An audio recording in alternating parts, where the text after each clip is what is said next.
Hi, Nick Collier here, and boy did I score. I've been looking for lathe bits. Oh, I look on eBay here and there.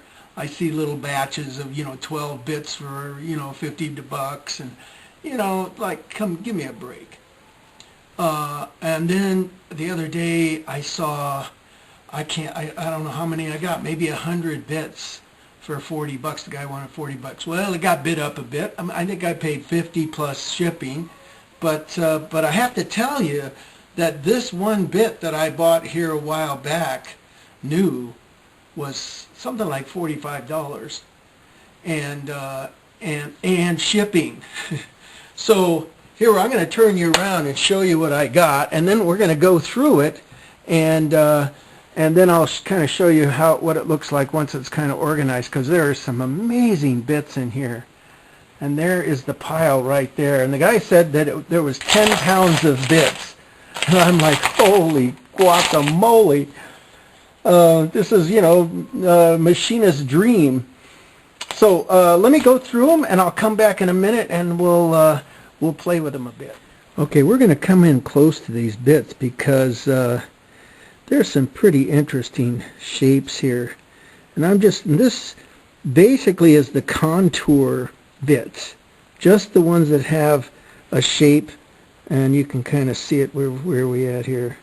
A shape that goes either round, or it's some sort of round or half round or moon shape, or like this one right here, very pointy. It can get right in real steep into deep angles. This one here is kind of cool. It's got a long shaft on it and a round, kind of a paddle shape. Now you have to understand, if you're not in this business, you have to understand a bit like this, a bit like that, probably took the guy an hour and a half to cut.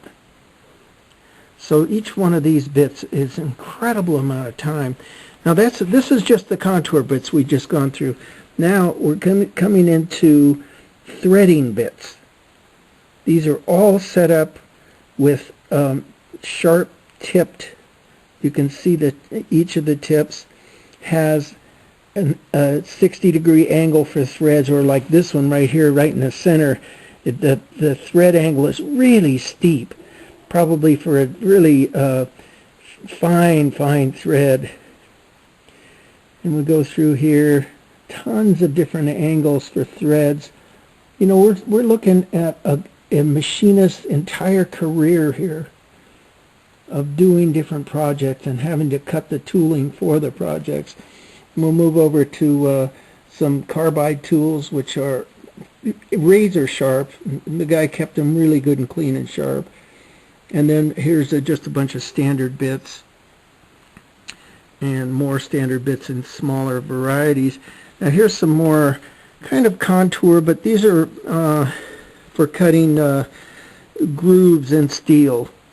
So you can put snap rings and that sort of thing on. There's a whole ton of them at different angles and different cuts, and then we kind of go over to the little broken and oddball section. But the fact is that these little bits right here, they go perfect in a boring bar. And then up to some heavy duty stuff, and over to plain uncut bits. There's even a half a dozen of those, and that pretty much covers. And a piece of a broaching tool. I mean, one broaching tool, of course, would be a bit longer than that. It goes for about $100. So we've got almost 100 pieces here for what did I spend? 55 cents a piece. Man, this is Nick Collier. I'm just going to gloat and gloat and gloat, and now I got to put them away.